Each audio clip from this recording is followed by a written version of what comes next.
Hello, trumpet players.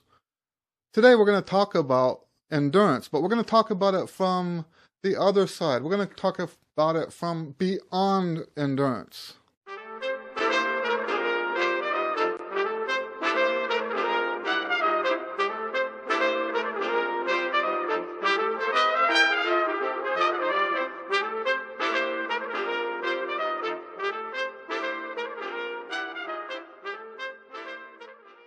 A lot of trumpet players really struggle with endurance issues, and that's actually kind of common. Now, if you follow what people say, you just keep it on your face, just keep going, and maybe that's all right. I don't teach that way, but it's not like it won't work for you. Sometimes it does work. And my way, I've already done a video on what I call the strength formula. Is very simple, but that's how you build strength. And endurance is an aspect of strength. So if you want endurance, you work on your strength. And you can, I'll show it up here, you can see that video too, and it will help you with your endurance. But what we're talking about today is what happens when you get to the gig. What can you do beyond the work that you've already done on your endurance? If you've been working on your endurance and building it up, you can actually make that all for nothing by the way you perform, the conventions that you follow when you're performing. For example, the very first one that I talk about with my students is we do not want to plaster the horn on the face for the whole song. That makes no sense. You know, you're cutting off blood flow. When you cut off the blood flow, the muscles don't recover from what you just did.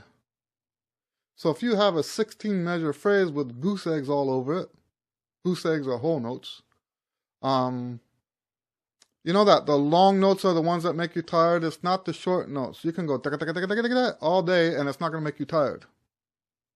It's those long, held out notes. Those are going to make you tired. So like playing hymns.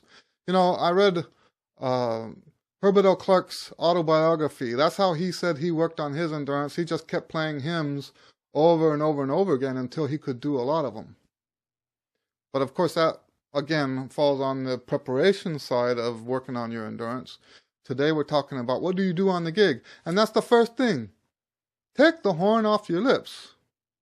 If you've got 2 beats, you don't have to go all the way off, but if you've got 2 beats, you can relieve the pressure a little bit. Don't take it off your horn, off your face completely, but with just 2 beats, you can pull it off and let the blood go through again, and then you're off again. If you've got 4 measures, take the horn off your lips. If the band director says don't put your horn down, then you put it off your lips like that. Can you see that? All right. You take it off that far. The band director, the audience, they're not going to see that you've taken the instrument off your lips. So that's one of the worst things that people do that saps their endurance, is they keep the horn plastered to their face. Okay, so that's number 1. We don't want to do that. Now the next one falls in the category of musicianship, and maybe at first you won't see the connection. But, and you know what, let me stop here. I don't have pet peeves, but I do get angry sometimes, and I keep it to myself, except for when I shouldn't. But it seems to me that lately I work with a lot of younger players that have absolutely no style. And for me, the definition of style is what do you do with the notes, the note shapes. You know, it seems like the students today, they know about note length, they know about dynamics, and when I say dynamics, I mean static dynamics, which is, I know that's an oxymoron, but the way they play their dynamics is, oh, that's a mezzo forte, it's here. That forte is here. It's like a machine.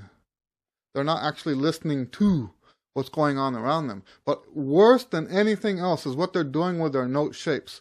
At first, I thought it was just the lead players, because that's when I first noticed it.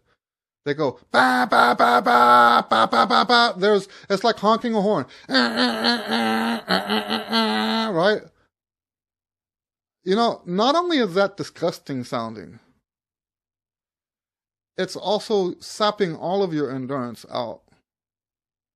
And the same thing is true for the dynamic stuff, because really, the dynamics is the same thing as note shape, but the note shape is on the micro level, the dynamics is at the macro level.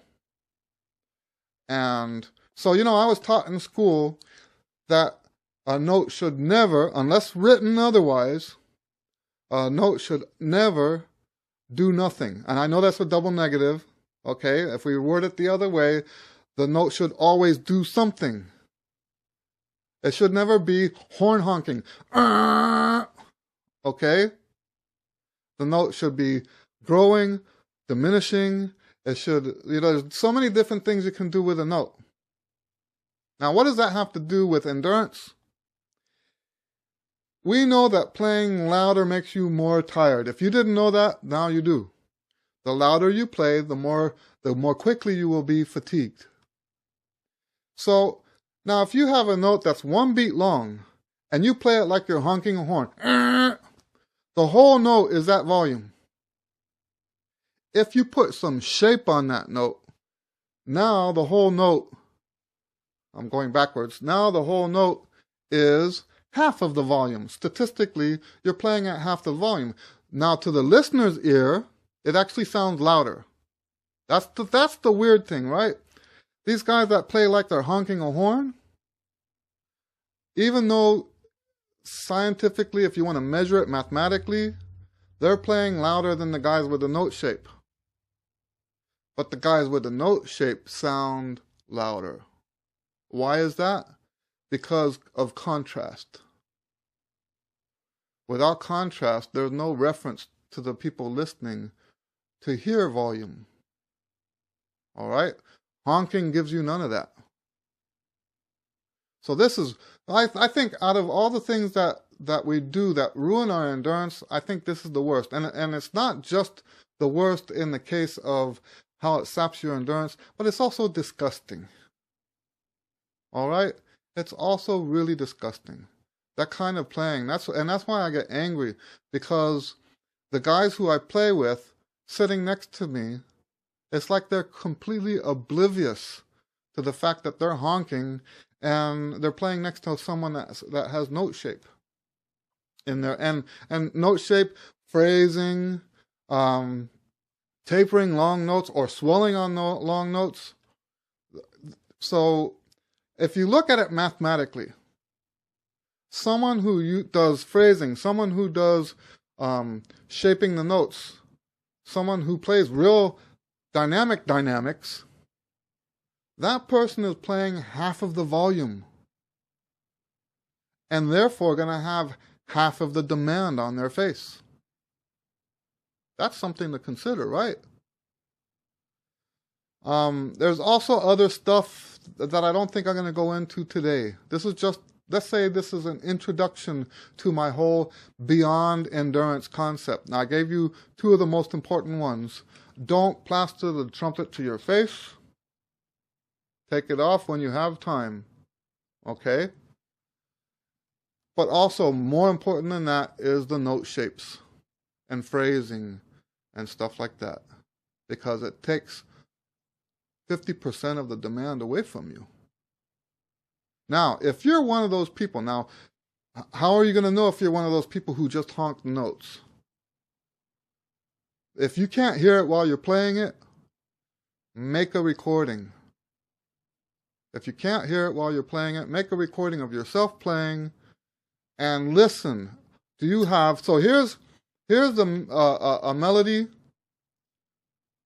with just honking.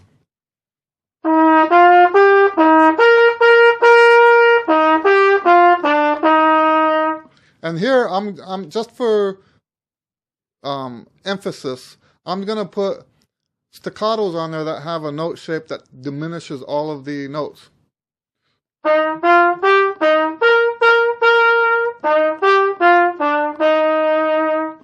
Okay? You hear a difference between those two. Make a recording of yourself, and that's not the only kind of note shape that we have. That's just the most exaggerated one. Okay? That's exactly half. What we have, if you look at it on the computer, and I'll do that, I'll make a separate note shape video so that you can visually see what these notes look like. You'll see the honking, what that looks like, and you'll see that kind of staccato that I just did. You'll see what that looks like. And maybe that'll help you understand better what I'm talking about. But for now, use your ear. You know, you can look, you can listen, make the recording, listen to what you're doing, and see which one of those it sounds like. If you don't have note shape, you're sucking half of your endurance away. Okay, and there are some other things. Maybe I'll do another video about this later. But there are conventions that you can follow on the gig, in the performance, that will help you avoid getting tired. Yes, I do believe in building your endurance. But that's wasted effort. If you're playing in a way that just puts huge demands on you that you can't handle. All right? You know, a lot of people think I have great endurance. But when I put these, yeah, and I do think, you know, because I've worked on that stuff for a long time. But when you add this to that, now you're Superman or Superwoman. Now you can do stuff. You're so charged up, you can do almost anything. All right? So be thinking about that. I call this beyond endurance. And if you don't address this, you're going to have issues no matter how much effort you put into building your chops up. All right? Any questions you have, please ask below. And if you like these kind of videos, we're doing more and more of these now. If you like this, please subscribe and click like. And other than that, God bless you guys. I'm going to do another video real quick. What's the next one on? Oh, the total trumpet player. That's a good one. I think you're going to like that. So, well, thanks for sticking around. I'll see you on the next video. God bless you.